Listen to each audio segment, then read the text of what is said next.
सभी बच्चों का आज के इस क्लास में पुनः स्वागत है। हम लोग कक्षा 11वीं विषय गणित अध्याय 3 त्रिकोणमितीय फलनों के बारे में पढ़ रहे थे।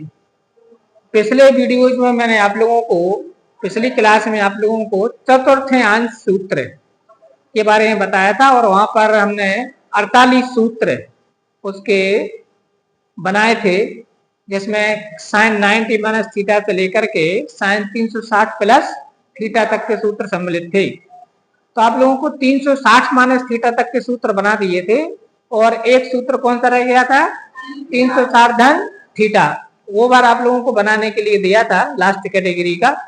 आप लोगों ने उसको बना लिया होगा, लेकिन मैं फिर भी उसको आगे बढ़ाता हूँ और एक बार फिर से आपको बता देता हूँ। इसमें देखें बच्चों, ये x या सॉरी मुझे यहाँ पर कितना लिखना था 0 या यहीं पर कितना होगा, यहाँ पर कितना, यहाँ पर कितना, यहाँ पर कितना।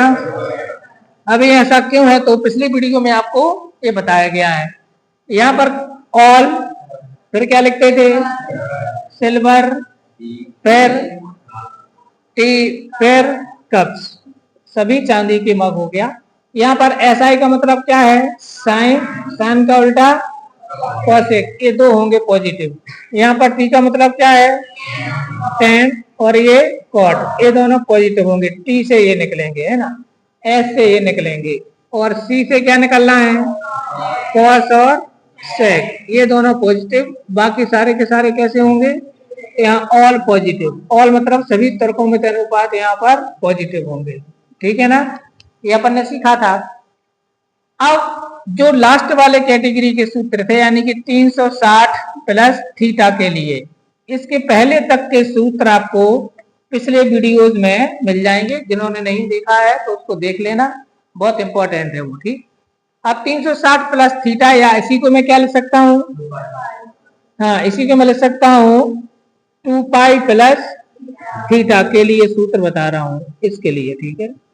अब बच्चों अगर हम 2 पाई यानी 360 में कुछ ऐड करेंगे, कुछ जोड़ेंगे, तो हम कौन से चतुर्थांश में पहुंच जाएंगे, फर्स्ट में पहुंच जाएंगे। और फर्स्ट वाले में ऑल कैसे हैं, तो हम ये सूत्र लिखेंगे जब, तो पहला आएगा sine 360 plus theta equal to दूसरा कॉस 360 प्लस थीटा, तीसरा सूत्र टेन 360 प्लस थीटा, फोर्थ है वो कॉसेक 360 प्लस थीटा, फिफ्थ में आएगा सेक 360 प्लस थीटा, और लास्ट कौन सा होगा, कॉट 360 प्लस थीटा।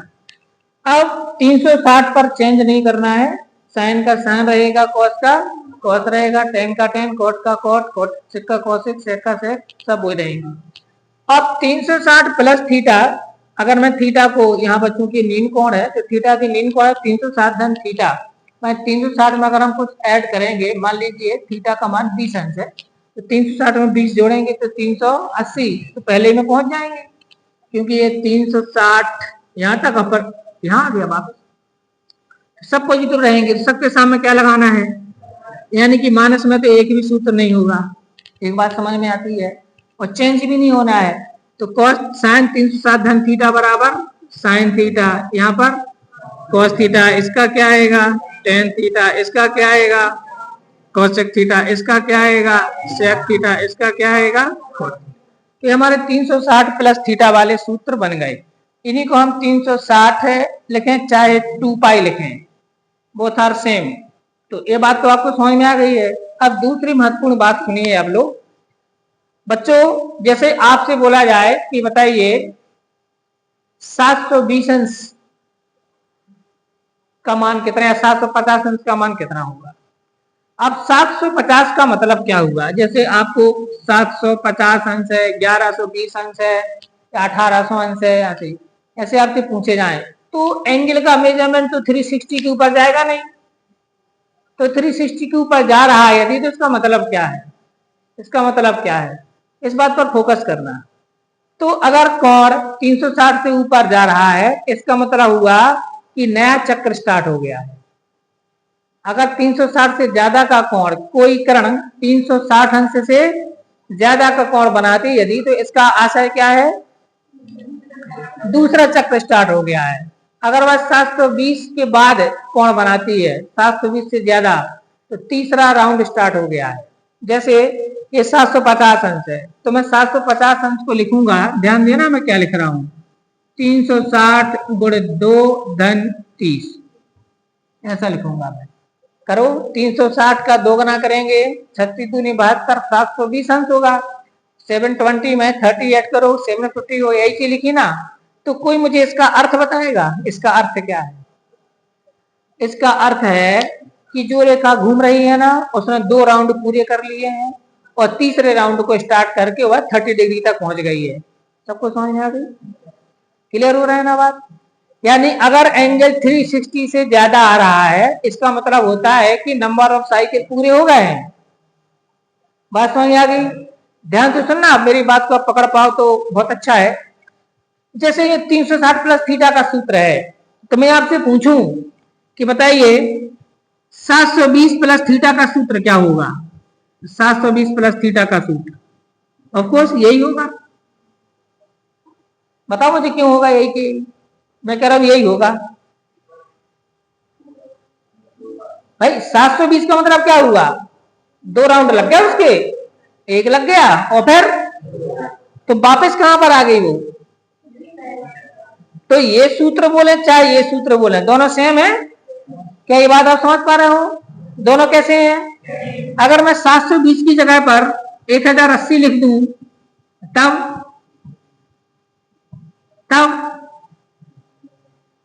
एक ही बात है। इसका मतलब 3 राउंड पूरे हो गए हैं। 36 या 108, 360 गुणा 3, तो इसका मतलब कितने राउंड पूरे हो चुके हैं? 3 राउंड पूरे हो चुके हैं। यानी कि मैं ये कहना चाहता हूं आपसे कि ऐसा वाला फार्मूला हो, ये वाला फार्मूला हो या ये वाला फार्मूला हो, ऑल आर सेम। माने ऐसा कोई भी सूत्र जिसमें यहां पर 360 का अपवर्त लिखा हो, 360 का गुणज लिखा हो, तो कोई फर्क नहीं पड़ता, सूत्र 360 वाला ही लगेगा। क्या मेरी बात आपको समझ में आ रही है? सभी को आ रही है?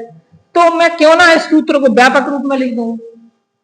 व्यापक रूप से मतलब हुआ मैं क्यों ना इस सूत्र को ऐसा लिख दूं। ध्यान दीजिए, मैं सूत्र को ऐसा लिख देता हूं, इसी को sine 360 n plus theta cos 360 n plus theta tan 360 n plus theta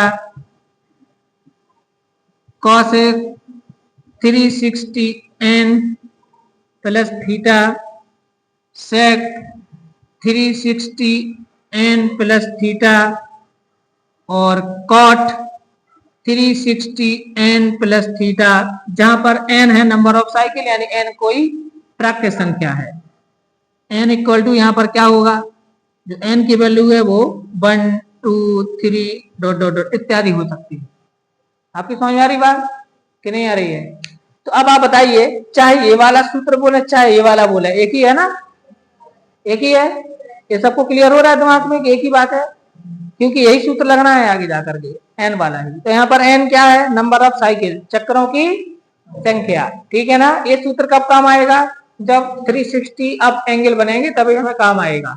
N का मान 1 कर दो तो ये वाला सूत्र बन जाएगा, एन का मान 2 कर दो 720 वाला बन जाएगा, एन का मान 3 कर दो 1080 वाला बन जाएगा। आप पूछो, सभी की समझ में आ रही बात?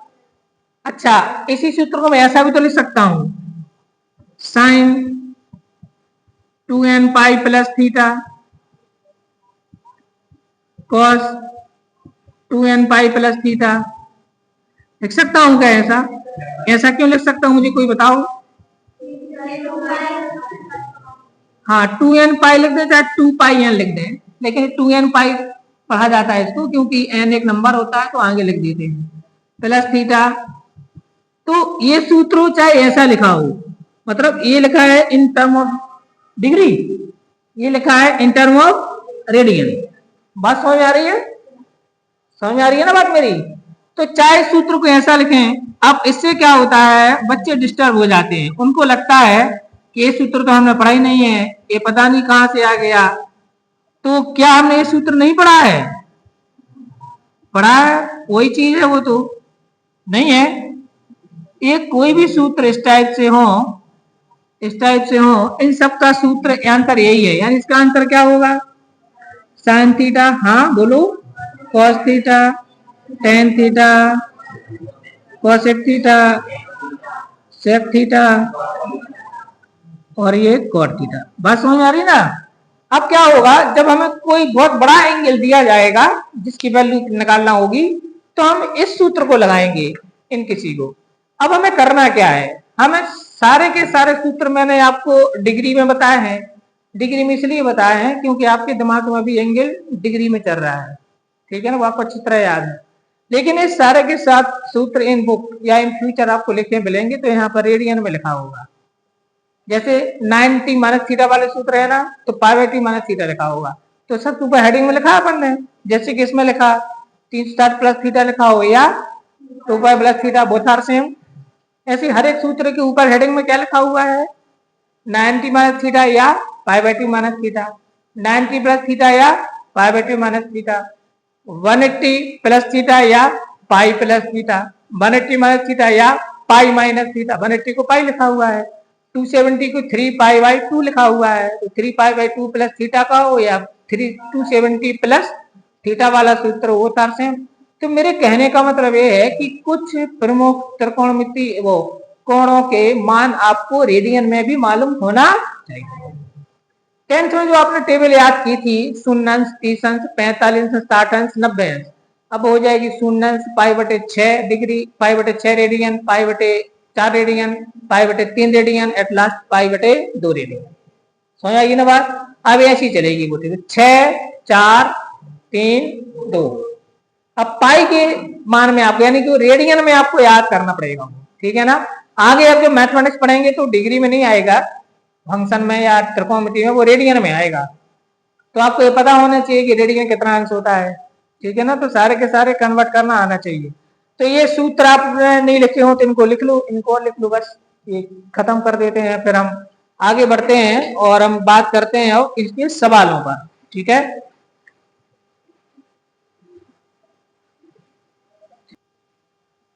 तो अब हम बात कर रहे हैं एग्जाम्पल नंबर 6।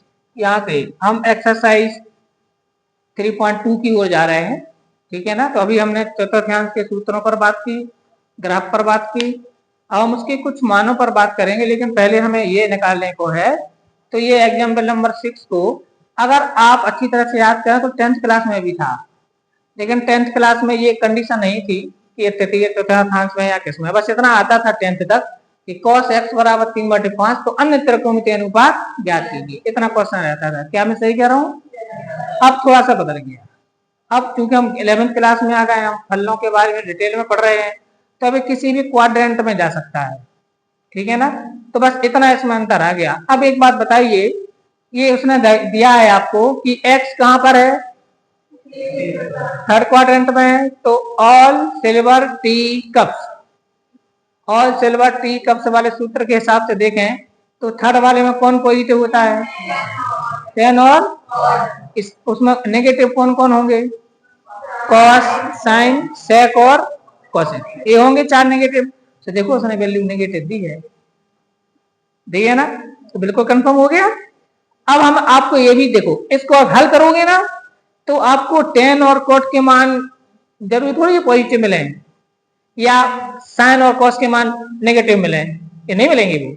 तो फिर आप क्या करोगे ऐसे में, इसलिए आपको पॉजिटिव लेना है या नेगेटिव लेना है, मान कौन सा लेना है, ये डिपेंड करेगा कि x कौन से क्वाड्रेंट में है। तो x यहाँ पर तृतीय में है, थर्ड क्वाड्रेंट में है, इसलिए हमें पहले से ही मालूम है कि 10 का मान पॉजिटिव लेना है, कॉट का मान पॉजिटिव लेना है, बाकी की जो 3 है वो कैसे लेना है, नेगेटिव लेना है, पहले से ही पता चल गया। क्या ये बात आपको समझ में आती है, आ रही है ना? ये बात हमें कैसे पता चल गई है, पहले से ही। अब आपको 10th क्लास के जो फार्मूले आपने पढ़े थे सर्व समीकरणों के साथ, वो सारे के सारे सूत्र यहाँ पर लग जाएंगे। तो इस सवाल को करने की दो विधियां हैं। एक, हम त्रिभुज बना करके लंब और कर्ण के आधार पर पाइथागोरस प्रमेय लगा के साइड निकाल कर करें।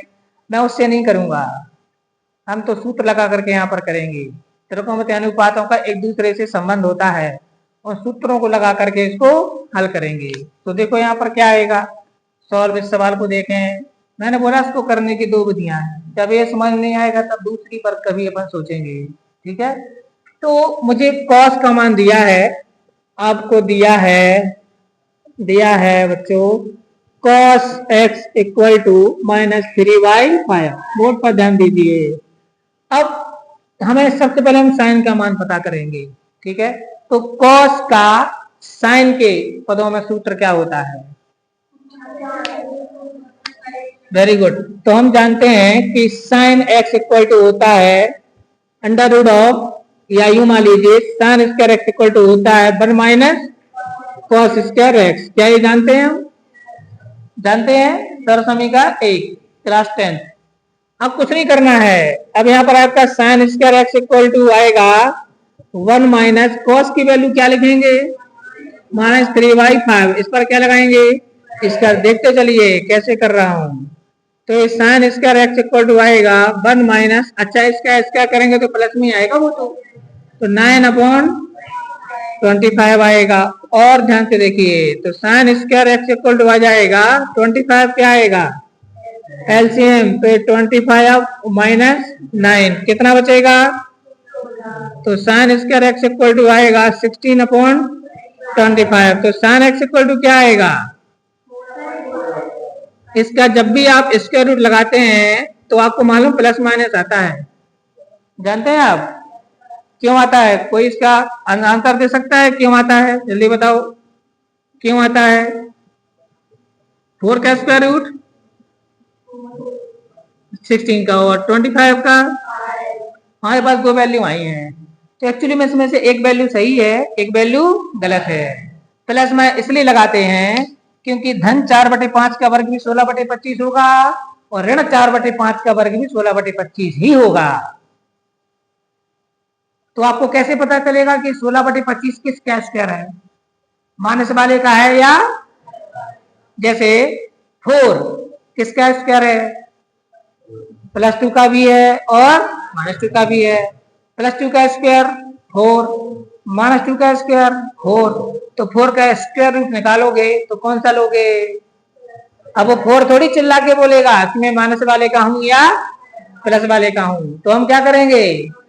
दोनों लगाएंगे। इसलिए यहाँ पर ये होगा 16/25 है, स्क्वायर रूट निकालेंगे तो प्लस माइनस दोनों लगाएंगे। लेकिन एक वैल्यू सही होगी, एक वैल्यू गलत होगी। यहाँ पर भी एक वैल्यू सही है, एक वैल्यू गलत है। तो यहाँ पर गलत कौन सी है और सही कौन सी है ये इससे पता चलेगा। वो क्या कह रहा है? x तीसरे में है तो साइन x नेगेटिव होना चाहिए, तो यहाँ पर नेगेटिव वाली वैल्यू सही है, पॉजिटिव वाली गलत है। आपकी क्लियर होगी बात? तो यहाँ लिखेंगे अपन कि चूंकि x कहां पर है? तृतीय चतुर्थांश में है, चतुर्थांश में स्थित है, अतः साइन x का मान कैसा होगा? कैसा होगा बच्चों? ऋणात्मक होगा। बात समझ में आ रही है ना? होगा। तो यहाँ पर लिख देंगे इसलिए साइन x की सही वैल्यू क्या हो जाएगी? -4/5। तो देखो एक आंसर निकल आया हमारा। और अगर हम ये नहीं जानते हैं तो ये कन्फर्म है, सबका 4/5 ही रहेगा। वो माइनस क्या को लेंगे? तो ऑल सिल्वर टी का देखो काम दे रहा है ना फार्मूला, पूरी टेबल रटने की आवश्यकता नहीं है। चलो हमारे पास साइन आ गया और कॉस आ गया। अब कौन सा चाहिए हमें? tan बराबर साइन बटे कॉस। अब देखिए दोनों की वैल्यू नेगेटिव डालोगे हमेशा वो अपने आप ही वो क्या हो जाएगा? पॉजिटिव हो जाएगा अपने आप ही। तो यहाँ पर लिखेंगे tan x बराबर क्या होता है? Sine x upon cos x। चलिए साइन x की वैल्यू कितनी निकली थी?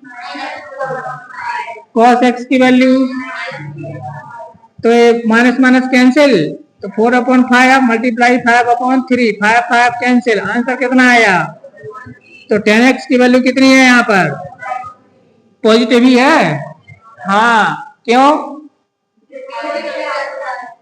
अपने आप ही निकली। अब बाकी जो चाहिए इन सबके व्युत्क्रम हैं।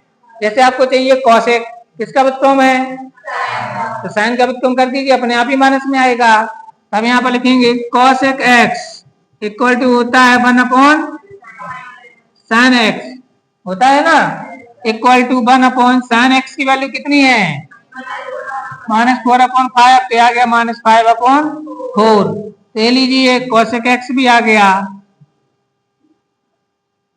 नहीं आ गया? अब कौन सा चाहिए है? सेक। सेक किसका व्युत्क्रम होता है? कॉस का। 1/cos x होता है, और कॉस की वैल्यू उसने -3/5 दी है, तो ये -5/3 हो जाएगा। तो cos x ये हमारे पास आ गया। क्लियर है? कितने आ गए? 1 2 3 4। अब कौन सा रह गया? कॉट। तो कॉट x इक्वल टू क्या होता है? अरे सीधा 1/, ये भी तो होता है, नहीं होता है? तो रख दीजिए वैल्यू। तो 1/10 की वैल्यू कितनी आई थी?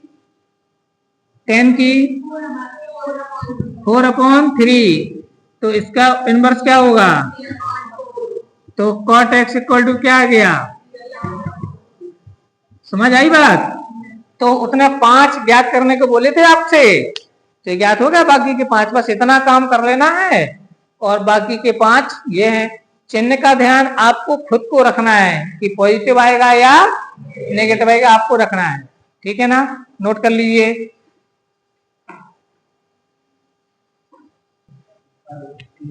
इसमें आपको ये 2 सूत्र दिए हैं। देखो बच्चों, साइन ऑफ ट्रिग्नोमेट्रिक फंक्शन में मैं जो सूत्र बता रहा हूँ -थीटा के लिए, किसके लिए है? तो आपको सेक्शन 3.3.1 में आपको 2 फॉर्मूले दिए हैं। फर्स्ट है cos -theta equal to cos theta, यानी उसने यहाँ x लिखा हुआ है, x लिखा हुआ है उसमें, आप देखो जरा नीचे बोल्ड करके लिखा होगा। और दूसरा सूत्र लिखा है साइन -थीटा इक्वल टू होता है -sin थीटा। और तीसरा और मैं इसमें जोड़ देता हूं tan -theta also -tan theta. ठीक है? तो ये आपको बहुत काम आने वाले हैं इनसाइड द मैथमेटिक्स। ठीक है? फर्स्ट है कॉस में अगर थीटा माइनस का हो, बच्चों देखें, कॉस में यदि थीटा काय का है?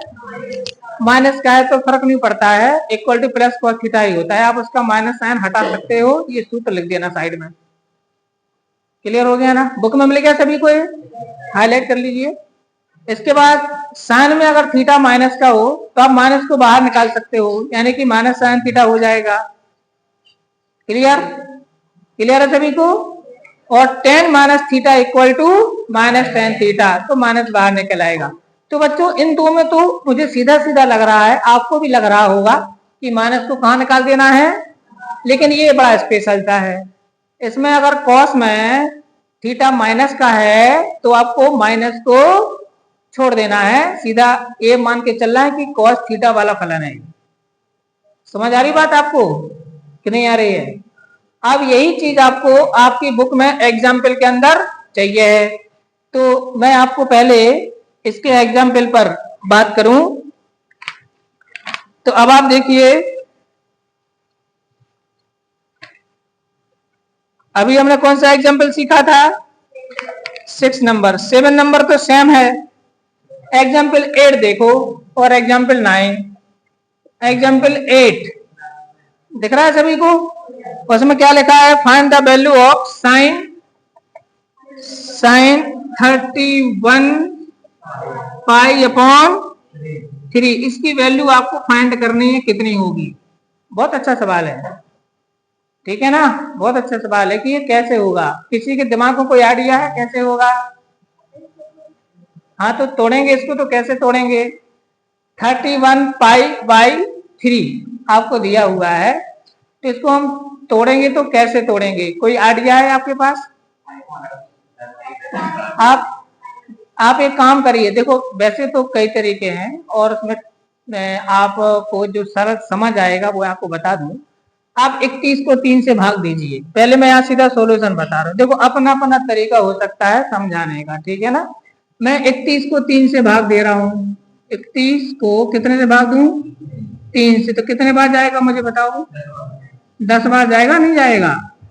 तो क्या मैं इसको यहां समझता हूं? तो इसका मतलब हुआ साइन, हाँ 31 पाई अपॉन 3 इक्वल टू लिखेंगे साइन 10, नहीं 10 पाई लिखेंगे, 10 पाई प्लस पाई अपॉन ये लिखेंगे। क्या ये बात आपको समझ में आ रही है? ये पाई रहेगा, यहाँ पर मैंने पाई नहीं लिया तो उसका मतलब यहाँ नहीं रहेगा क्या? वो तो मैं सिर्फ 31 को डिवाइड कर रहा था, आपको पाई रहेगा साथ में। आप सॉल्व करके देख लो, मैथमेटिक्स में कभी मूल स्वरूप नहीं बदलता है। मैथमेटिक्स में कभी मूल स्वरूप मतलब आप इसको रिवर्स करो, यहाँ आ रहा हो 3 के एलसीएम लो, 10 30 और 1 31 पाई बटे वही आ रहा है ना। अगर वापस वहां नहीं आ पा रहे हो इसका मतलब गलत कर दिया। जैसे यहाँ पर मैं पाई ना लिखूं, अब आप सॉल्व करो यहाँ नहीं आओगे तो फिर इक्वल थोड़ी रहेगा। समझ आ रही ना? इसका मतलब आपने स्वरूप बदल दिया, मतलब आपने कुछ गलत कर दिया, ठीक है ना। गलत में हर स्टेप को रिवर्स करोगे तो वापस वहीं पहुंचोगे। अब मैं इसको ऐसा लिख देता हूं, 2 पाई है 10 पाई है ना, तो आप याद करो अभी मैंने 2n पाई के सूत्र आपको बताए थे, 2n पाई वाले सूत्र। तो मैं इसको ऐसा लिख देता हूं साइन, ध्यान दीजिए 2 pi into 5 plus pi by 3। क्या मैं ऐसा लिख सकता हूं? 5 भी जाते हैं। अब ये कितना लिखा है? 360 ही तो लिखा है। तो 5 का मतलब क्या हुआ? 5 राउंड पूरे हो गए, हो गए। तो इसमें मुझे बताओ कौन सा सूत्र लगेगा? 2n पाई प्लस थीटा वाला कौन सा लगेगा?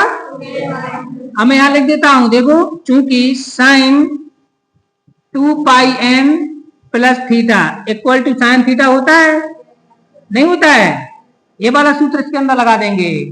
तो यहाँ पर थीटा का काम, थीटा की वैल्यू कितनी है? देखो 2n पाई, ये वाला पैटर्न तो ये लिखा, n का मान यहाँ पर कितना हो गया? 5।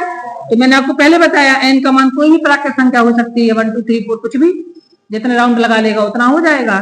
तो ये हो गया। अब इसके बराबर होता है साइन थीटा, तो यहाँ पर थीटा की जगह पे कितना है? तो मुझे यहाँ पर कितना लिखना है?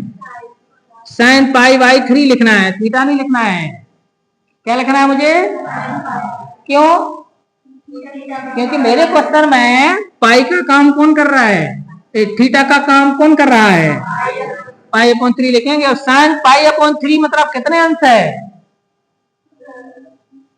अभी आपको याद नहीं हो रहा है? पाई बटे 3 बराबर पाई बटे 3 गुणे 180 बटे पाई, यही बताया था ना डिग्री में चेंज करने के लिए डिग्री। तो ये हो गया, तो 60 अंश का मान है, तो इसको आप साइन 60 देखिए, मैं लिखूंगा नहीं, आप साइन 60 ही देखो अपने दिमाग में। ये कितना लिखा हुआ है? और साइन 60 अंश का मान कितना होता है?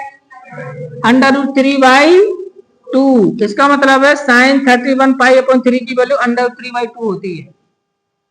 सॉल्व हो गया। साइन 31 पाई बटे 3 की वैल्यू कितनी होती है? √3/2 होती है। आपने 90 तक की वैल्यू पढ़ी है ना, तो वही रिवाइज होंगी बार बार, बस साइन चेंज होगी, कभी प्लस हो जाएगी कभी माइनस हो जाएगी, ठीक। तो ये सवाल समझ में आ गया सभी को? चलिए अब अपन आते हैं इसके बाद एक और एग्जाम्पल है, उसको उठा लेते हैं। एग्जाम्पल 9 देखिए, एग्जाम्पल 9 क्या लिखा है उसमें? उसमें लिखा हुआ है कॉस ऑफ -1710, इसकी वैल्यू फाइंड करनी है, यही है। तो सबसे पहले इसमें आपको कौन सा सूत्र लगाना है? माइनस थीटा वाला। तो आप यहाँ पर क्या लिखोगे जब उसको सॉल्व करेंगे? बोर्ड पर ध्यान दो। देखो अगर आप इसको अपनी मेथड से करोगे जो मैं बात कर रहा हूं तो आपको सरल लगेगा सवाल। जैसे मैंने यहाँ पर लिखा cos -1710, अब यहाँ पर सूत्र लिख देंगे, we know that cos minus theta equal to cos theta ही होता है ना। तो मैं इस सूत्र के आधार पर माइनस छोड़ दूंगा, तो ये क्या बन जाएगा? cos 1710। बात समझ में आ रही? माइनस क्यों छोड़ दिया मैंने? फॉर्मूला होता है तो आपको सिर्फ फॉर्मूला चिपका देना है, तो वो समझ जाएगा कि इस फॉर्मूले का आधार प्रश्न लिखा हुआ है। अब 1710 को क्या करना है, ये पक्का है कि राउंड है, ज्यादा खले हैं, तो जब भी आपको नंबर ऑफ राउंड है, माने आपको जब भी चक्करों की संख्या निकालनी हो तो एक चक्कर में कितने अंश होते हैं, तो 360 का भाग दे तो 1710 में, तो चक्कर की संख्या निकल आएगी। देखो कैसे, मैंने 1710 में कितने से भाग दिया, क्योंकि 360 से एक चक्कर बनता है, तो लगभग कितने बार जाएगा, 3 चौके 12, 6 चौके 3 5 15, 6 5 30, 5 वानी 4 बार ही जाएगा। जाएगा नहीं जाएगा, आप लोग बताइए कितना बार जाएगा। 5 बार देना, 5 बार माइनस थीटा का सूत्र लगा देंगे, जैसे 4 बार में देखते हैं कितना बचता है, तो अगर 4 बार देंगे तो ये 0, 6 चौके 24 और 3 चौके 12 और 2 14, ये ज्यादा बचेगा, 11 में से 4 गया 7, और यहाँ पर एक जुड़ जाएगा 170, सही तो है, ठीक है ना। कितनी बचेगा, नहीं 5 का 2, 270 की स्थिति बनेगी। ये 90 से ज्यादा बढ़ रहा है, तो एक काम करते हैं अपन 4 वानी कितने बार देते हैं भाग, 5 बार भाग दो, देखो जरा क्या होगा, 0 5 छक्का 30, हासिल कितना आएगी 3। अब ये 5 3 15 और 3 1800, तो कितना बच रहा है, -90 बच रहा है ना। तो ध्यान देना मैं कैसा लिख रहा हूं, ध्यान देना, मैंने कितने बार दिया भाग, तो मैं इसको ऐसा लिख सकता हूँ कि आप मुझे बताना, क्या मैं इसको ऐसा लिख सकता हूँ, 360 गुणित 5 माइनस 90 लिख सकता हूँ। क्या सबको क्लियर हो गया भाई, 360 का 5 में गुणा करेंगे 1800 आएगा, 18 में से 90 कम करेंगे तो वापस क्या बचेगा, तो मुझे लगता है 1710 ही लिखा है। आपको ऐसा लिखना है कि जो यहाँ पर 90 या लेस देन 90 रहे, इतना ध्यान रखना है, ठीक है ना। अब cos 360, अब कौन सा सूत्र लगेगा इसमें, cos 360 n माइनस थीटा या 360 माइनस थीटा, बात एक ही है, 360 n प्लस का पड़ा था ना, माइनस में भी लग जाएगा, समझ आएगी ना बात। अभी का बताइए 360 में से कुछ घट रहा है, कहां पर है, तृतीय में है ना, तो तीसरे में कैसा होगा, निगेटिव, तो माइनस cos थीटा आएगा। आप n भूल जाओ, 360 माइनस थीटा का सूत्र है, तो माइनस क्या आएगा, cos थीटा। क्या ये बात समझ में आती है, तो कौन सा सूत्र लग गया, cos 360 minus theta equal to minus cos, जैसे प्लस में 360 n का होता है ना, माइनस में भी होता है, माइनस में भी आप यूज कर सकते हो, क्योंकि जैसे चक्कर पूरे नहीं हो पाए, कुछ कम गए, तो कहां आएगा, वो नीचे वाले में रहेगा। तो यहां पर क्या लिखना है मुझे बताओ, इक्वल टू माइनस cos 90 नहीं आएगा, और cos 90 की वैल्यू क्या होती है, तो 0 में कोई साइन नहीं लगाते हैं, ना माइनस लगाते हैं ना प्लस लगाते हैं, तो आंसर बताओ आ गया 0, सबके समझ में आ गया। तो क्या होगा, अगर ये एंगल अगर काफी बड़े हैं, 360 से बहुत ज्यादा बड़े हैं, तो क्या करना है आपको, 360 से भाग दे करके नंबर ऑफ साइकिल, चक्करों की संख्या निकाल लेना। लेकिन चक्करों की संख्या ऐसे निकालना कि जो शेषफल बचे वो 0 to 90 रहे, उससे ज्यादा जाएगा तो वो अगले चतुर्थांश में पहुंचेगा, तो फिर सूत्र लगाने में डिस्टर्ब हो जाओगे, आंसर तो आएगा। तो ये कर दिया, इसलिए मैंने यहाँ 5 बार भाग दे करके निकाला, ना कि 4 बार। तो ये हमारे पास आ गया 360 + 5 माइनस 90 माइनस cos 90, ये वाला सूत्र लग गया, इक्वल टू कितना हो गया, 0 हो गया। ठीक है, सबको समझ आ गया, नोट कर लीजिए।